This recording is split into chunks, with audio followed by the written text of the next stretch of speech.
Hello there, dear friends, and welcome once again to the Relaxed Fantasy Review.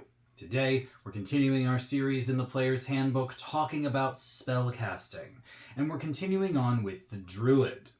Druids are a fascinating caster. They have the ability to touch the very essence of nature. They've got a lot of unique spells on their spell list, and right now we're talking about second level spells. Second level spells happen at level 3. It's a big level. You get your subclass. Your second level spells really up the power game when it comes to your magic. And a lot of the time it can be tough to pick them. There are a lot of good spells at this level. Many, and you can't prepare them all, of course. So I've decided to make a top 5 list for you. I have prepared 2 of my favorite combat spells, 2 of my favorite utility-based spells, as well as an honorable mention thrown in there. Before we get into the details of the list, though, I'd like to let you know, Relaxed Fantasy Review has memberships. For just $1 a month, you can support me here on YouTube and get a couple benefits. You get a little badge next to your name in the comments, letting folks know you're a supporter. You get early access to the videos a day earlier than everyone else. And you get VIP access in my community Discord, where you can come talk to me about some of the projects that I have coming up in the future. If any of that sounds interesting to you, you can click the join button just down there next to the subscribe button. And if it doesn't sound interesting to you, that's fine as well. The Discord's free for anyone to join. The general chat rooms are open and full of folks. And honestly, just being here, watching the video, and liking and subscribing to the channel are great ways to support me. So thank you for watching my content here on YouTube. So let's start off with the number 2 utility spell. This is actually one of my favorite spells as far as any caster goes, Enhanceability. Enhanceability is a very, very simple spell.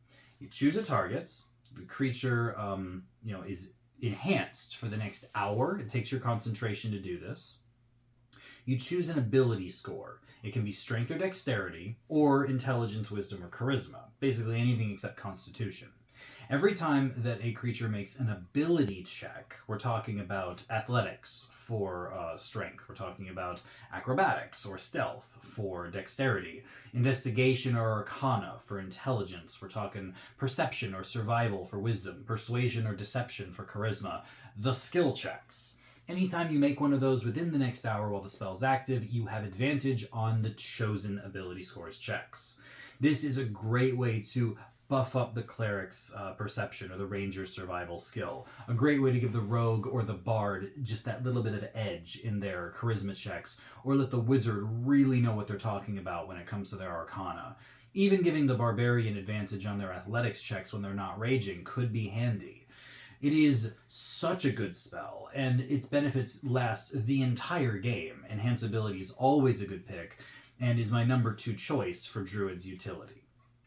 As far as their number 2 in combat, though, I'm going to have to give that one to a Druid classic, Moonbeam.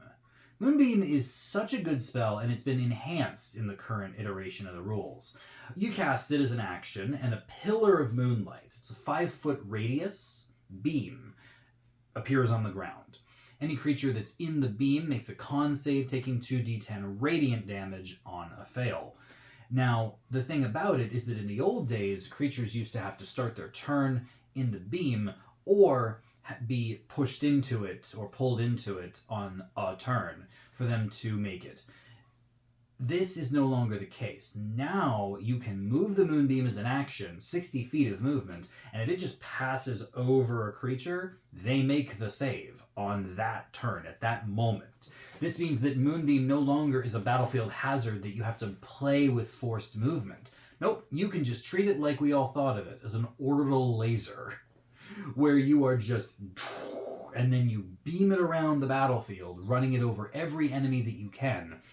All of them make the save, and even if they succeed, they take half damage. This is a decent amount of radiant damage, and you're dealing it to a lot of enemies. It can be quite potent. Upcasting it scales pretty nicely, an extra damage die for every level you upcast, and genuinely, it's just such a good spell. The only real downside is that it takes your action to command the beam to move.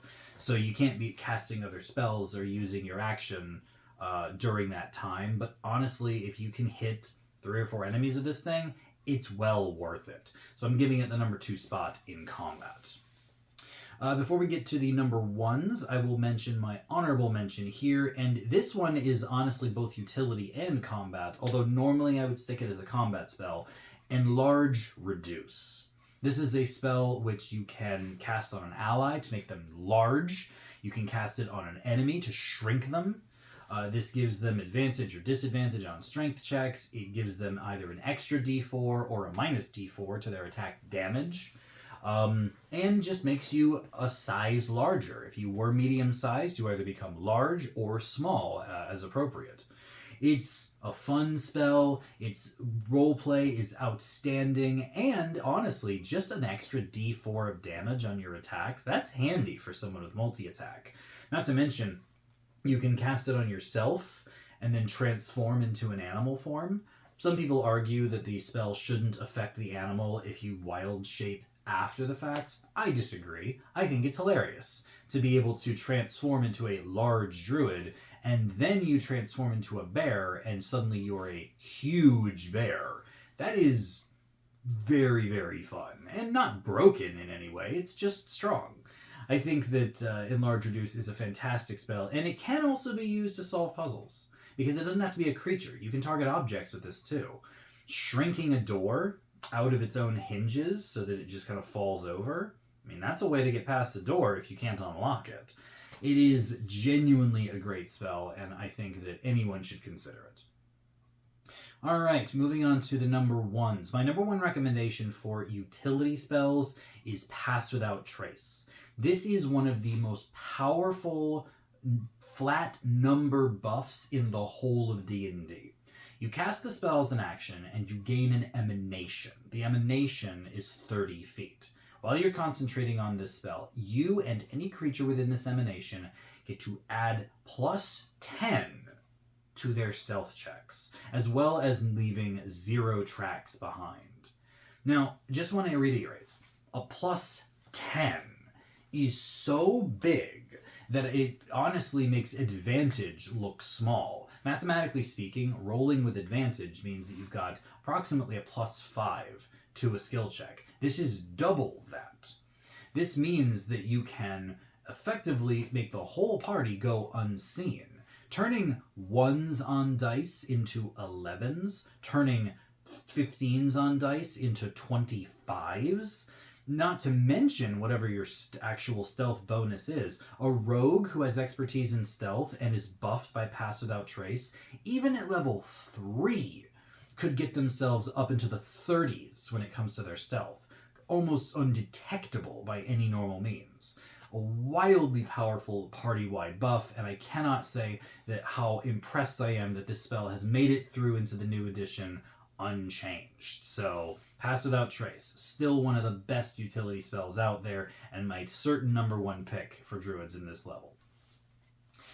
The combat spell, though, combat spell's a little newer, and this is genuinely another one of my favorite types of spells. The Tasha's summoning spells. Yes, in the book, Tasha's Cauldron of Everything, there are a bunch of new summoning spells were included, and they've made it into the player's handbook. This one is Summon Beast. Such a fun spell. The idea that you can, with an action, cast a spell and summon a bestial companion. You choose whether they are land, sea, or sky. The land and sea one have pack tactics and a little more hit points.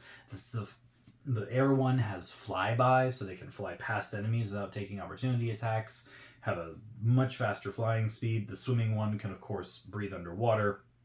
And they all do similar damage, a d8 plus 4 plus the spell's level. At this level, with the spell level being a 2nd level spell, that's a d8 plus 6, so that's 10 or so damage, which isn't bad considering it doesn't cost your action to command the beast. That's right, the Tasha summoning spells are fantastic. I mean, I guess I shouldn't call them that anymore, they're in the player's handbook. The summoning spells are fantastic for action economy. You can summon as an action before combat, because it lasts for an hour, and then if you do get into a fight, you use your action and bonus action like normal, and then your beast just does what you tell it, no action required by you. That is very, very strong. Action economy is king in D&D, and having a summon that you can just command while you still do your normal stuff, whether it's weapons, cantrips, or something else, is truly powerful. So I'm going to give Summon Beast the #1 spot on the Druid's combat list. It is genuinely that good, and I think anyone should consider it. It's also very thematic for a Druid to just be summoning an animal to help them in battle. It's awesome. And yeah, that's it. If you're playing a level 3 Druid for the first time and don't know which spells to pick, Summon Beast and Pass Without Trace, it's very hard to go wrong with those.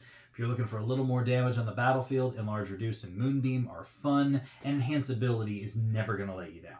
So yeah, I hope that helps. This has been the Relaxed Fantasy Review. If you enjoyed the video, please like and subscribe down below. Have a look for the join button down there, and keep your eyes peeled for more spellcasting reviews coming down the line soon. Have a good one, my friends.